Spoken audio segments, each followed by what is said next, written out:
नमस्कार, RP recipe and vlogs या आपल्या मराठी यूट्यूब चॅनलमध्ये तुमच्या सर्वांचे स्वागत आहे। तर आता उन्हाळा चालू आहे आणि उन्हाळ्यामध्ये सर्वात जास्त मिळतात ते आंबे आणि शेतामध्ये भेटतात ती तोंडली। तर आज आम्ही आमच्या शेतातली तोंडली आणलेली आहेत आणि घरचेच आंबे आहेत। तर आंबे आणि तोंडली टाकून झणझणीत असा आपण आज सुकटीचा रस्सा बनवणार आहोत। चला तर मग आपण आपल्या रेसिपीला सुरुवात करून घेऊयात। इथे आपण गॅसवरती कढई तापत ठेवलेली आहे आणि आपली कढई सुद्धा चांगली तापलेली आहे। त्यामध्ये आपण घेणार आहोत तेल। इथे आपण 2 चमचे होईल इतकं तेल घेतलेलं आहे। तेल सुद्धा आपल्याला चांगलं तापवून घ्यायचं आहे। इथे आपलं आता तेल सुद्धा चांगलं तापलेलं आहे। त्यामध्ये आपण घेतलेला आहे बारीक चिरलेला एक कांदा। कांदा आपल्याला पूर्णपणे शिजवून घ्यायचा आहे तेलामध्ये।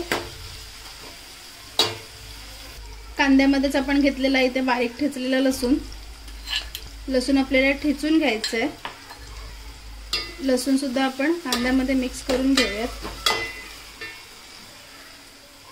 इथे आपला आता कांदा सुद्धा चांगला लालसर झालेला आहे आणि लसूण सुद्धा शिजलेला आहे। पहा, कांदा आणि लसूण आपल्या इथे चांगला शिजलेला आहे। त्यामध्ये आपण आता मसाले घेऊयात। इथे आपण घेतलेला आहे पाव चमचा हळद। इकडे आपण घेणार आहोत आपला आगरी कोळी घरगुती लाल मसाला। मसाला तुम्ही तुमच्या तिखटानुसार घेऊ शकता, कमी जास्त। आपण इथे 4 चमचे मसाला घेतलेला आहे। हा आपण घेतलेला आहे गरम मसाला, आगरी कोळी गरम मसाला। आता आपण हे मसाले चांगले कांद्यामध्ये मिक्स करून घेऊयात। इथे आपले मसाले सुद्धा चांगले कांद्यामध्ये मिक्स करून झालेले आहेत। ह्यामध्ये आपण घेणार आहोत बटाटा आणि तोंडली। इथे आपण ही तोंडली घेतलेली आहे, ही आपल्या घरची तोंडली आहे। पहा, आपल्याला तोंडली अशा प्रकारे उभी चिरून घ्यायची आहेत। आपण इथे तोंडली घेतलेली आहेत बटाट्यासोबत। आता तोंडली आणि बटाटा सुद्धा आपण मसाल्यांमध्ये मिक्स करून घेऊयात। इथे तोंडली आणि बटाटे आता मसाल्यांमध्ये मस्तपैकी मिक्स करून घेतलेली आहेत। सोबतच आपण घेणार आहोत ही सुकट। ही पहा, ही अलिबागची मस्तपैकी अशी ताजी ताजी सुकट घेतलेली आहे आपण। आता ही सुकट सुद्धा आपण ह्यामध्ये मिक्स करून घेऊयात। तुम्ही कोलबीचा जरी रस्सा केलात ना, त्यात सुद्धा तुम्ही तोंडली टाकलीत ना, तरी सुद्धा खूप छान असा रस्सा होतो। आपण इथे सुकटीमध्ये तोंडली आणि बटाटा टाकलेला आहे। आता आपण हे सुद्धा मिक्स करून घेऊयात। सुकट सुद्धा आपण मस्तपैकी तोंडली बटाट्यामध्ये मिक्स करून घेऊया।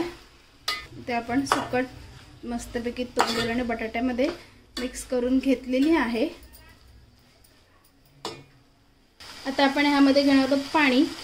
आपल्याला सुकटीचा रस्सा करायचा आहे, त्यामुळे आपण इथे 1 ग्लास पाणी घेतलेला आहे। मस्तपैकी आपल्याला सुकटीचा इथे झणझणीत रस्सा बनवून घ्यायचा आहे। आपण आता वाफेवर तोंडली आणि बटाट चांगलं शिजवून घेऊयात। त्यासाठी आपण आता इथे वाफेवर ताट ठेवून पाणी ठेवूयात। त्यामध्ये इथे आपण वाफेवरती पाणी ठेवलेलं आहे, म्हणजे आपला तोंडली आणि बटाटा मस्तपैकी चांगलं शिजून होईल। तर आता आपण 5 मिनिटं चांगलं ह्यांना वाफेवरती शिजवून घेऊयात। आपले आता इथे 5 मिनिटं झालेले आहेत। आपण ह्यावरचं आता झाकण काढून पाहूयात। मस्तपैकी आपल्या इथे सुकटीच्या रस्स्याला एक उकळी आलेली आहे। आपण आता ह्यामधलं बटाट शिजलंय का ते पाहूयात। इथे आपला बटाटा आणि तोंडली दोन्ही पण शिजलेली आहे। यामध्ये आपण आता आंब्याचे जे काप केलेले आहेत ते सोडून घेऊयात, कारण आता आंब्यांचा सीझन चालू आहे। त्यामुळे सुकटीच्या रस्स्यामध्ये किंवा कोलबीच्या रस्स्यामध्ये तोंडली आणि आंबा हा कॉम्बिनेशन खूप छान लागतो आणि चव सुद्धा खूपच छान लागते। त्यामुळे ह्यामध्ये आपण आंब्याचे काप सोडून घेऊयात। इथे आपण ह्या आंब्याच्या कपच्या करून घेतलेल्या आहेत। हे आपल्या घरचेच आंबे आहेत। आंब्याच्या कपच्या सुद्धा आपण ह्यामध्ये सोडून घेतलेल्या आहेत। ह्यामध्ये आपण चवीपुरतं मीठ घेऊयात। इथे आपण चवीपुरतं मीठ घेतलेलं आहे। बटाटा शिजला ना कीच आपण त्यामध्ये आंब्याच्या कपच्या सोडायच्या। आंब्याच्या कपच्या जर आधी सोडल्या ना तर मग बटाटा पटकन शिजत नाही। बटाटा आणि तोंडली दोन्ही सुद्धा चांगले शिजले ना की आपल्याला त्यामध्ये आंब्याच्या कपच्या सोडून घ्यायच्यात, कारण आपल्याला आंब्याच्या कपच्या जास्त टाइम शिजवायच्या नसतात। त्यामुळे त्या बटाटा आणि तोंडली शिजल्याच्या नंतरच आपल्याला त्यामध्ये आंब्याच्या कपच्या सोडून घ्यायच्या आहेत। आपण आता परत एकदा एक वाफेवर शिजवून घेऊयात 2 ते 3 मिनिटांसाठी।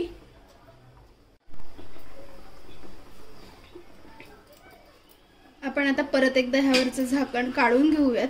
पहा मस्तपैकी असं आपल्या इथे सुकटीचा रस्सा तर तयार झालेला आहे। यामध्ये आपण आता वरून कोथिंबीर घेऊयात।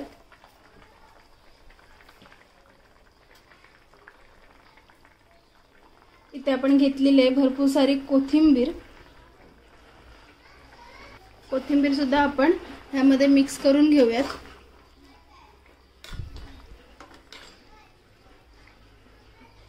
तुम्हाला हवा असेल तर तुम्ही सेम सुकटीच्या रस्स्यासारखाच कोलंबीचा रस्सा सुद्धा करू शकता। त्यामध्ये सुद्धा बटाटा, तोंडली आणि आंबा टाकून खूप छान लागतो। पहा इथे आपला मस्तपैकी असा झणझणीत सुकटीचा रस्सा तयार झालेला आहे। तुम्हाला जर ही रेसिपी आवडली असेल तर तुम्ही सुद्धा नक्की ट्राय करा आणि आपल्या चॅनलवर जर कोणी नवीन असेल तर आपल्या चॅनलला लाईक करा, शेअर करा आणि सबस्क्राइब करायला मात्र विसरू नका। थँक्यू।